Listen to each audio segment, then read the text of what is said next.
ये एक और हमारे पास क्वेश्चन है सेंटर ऑफ मास का। इसमें दो ब्लॉक्स रखे हुए हैं, 2 kg और 3 kg। ये दोनों ब्लॉक रेस्ट से छोड़े गए और आपसे पूछा गया है कि बताओ acceleration of centre of mass क्या होगी, है ना। इन दोनों का सेंटर ऑफ मास जो भी होगा उसकी एक्सेलरेशन क्या होगी। सबसे पहले आप देखो 2 kg नीचे की तरफ आ रहा है, कितनी कितनी एक्सेलरेशन से। It is g sine 30, and sine 30 की वैल्यू होती है 1/2, तो g/2 से। और ये आ रहा है जी कॉस 60 से, सॉरी जी साइन 60 से। G sine 60 is actually it is √3 g/2, आया ना। इन दोनों की एक्सेलरेशन मुझे पता लगी, लेकिन दोनों की डायरेक्शन अलग अलग है।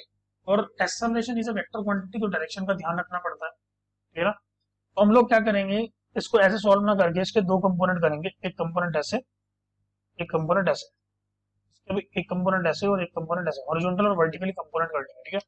अगर ये 60 डिग्री एंगल है तो क्या ये भी 60 डिग्री एंगल है। इसका कंपोनेंट इधर की तरफ कितना जाएगा, √3 g/2 कॉस 60 डिग्री।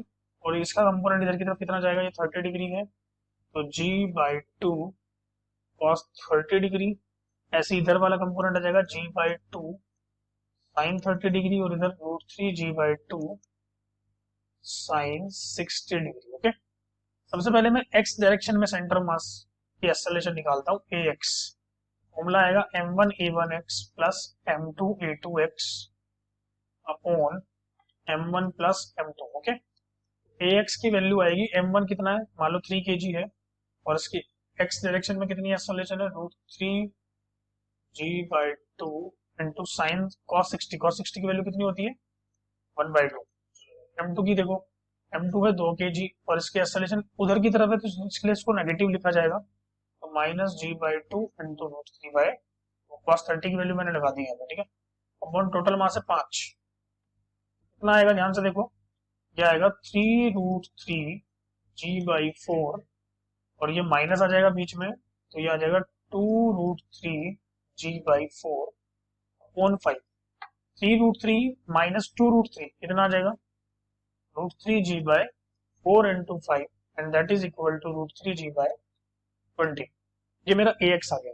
अब मैं ay अगर निकालूं, तो ay के लिए मुझे क्या करना पड़ेगा, m1a1y plus m2a2y upon m1 plus m2। अब मुझे पता है दोनों एक्सेलरेशन एक ही डायरेक्शन है, तो दोनों को पॉजिटिव मान लेता हूँ, ठीक है ना। तो यहाँ से देखो 3 kg की जो नीचे वाली एक्सेलरेशन है वो कितनी है,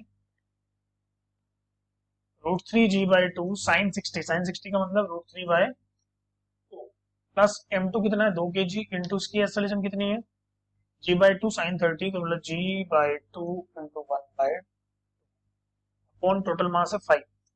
सॉल्व करेंगे तो √3 इंटू √3 3 हो जाता है, 3 3 जा 9g/4 plus 2g/4 upon 5। Answer आया 11g/20।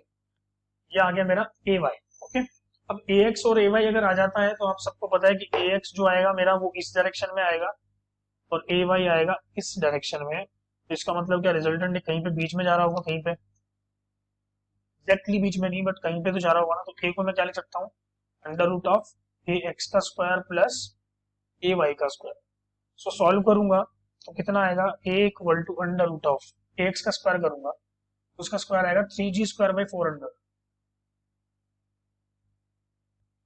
प्लस, और इसका स्क्वायर कितना आएगा, 121g² / 400।